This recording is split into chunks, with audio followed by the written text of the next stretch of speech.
Ngayong araw ay samahan ninyo kami maggawa ng tulos para sa alagaan nating itik itong buwan ng Setyembre. At nagsama-sama nga ang mga nag-aalaga ng itik upang magkaisa sa paggawa ng tulos, kasama na rin ang mga kapitbahay ng kapwa nating nag-aalaga ng itik dito sa tinayuhan natin ng itik.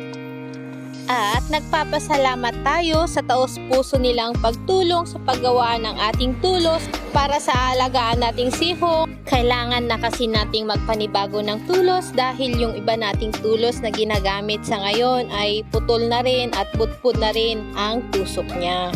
Ito ang ginagamit natin para maitayo ang kulungan ng alaga nating itik.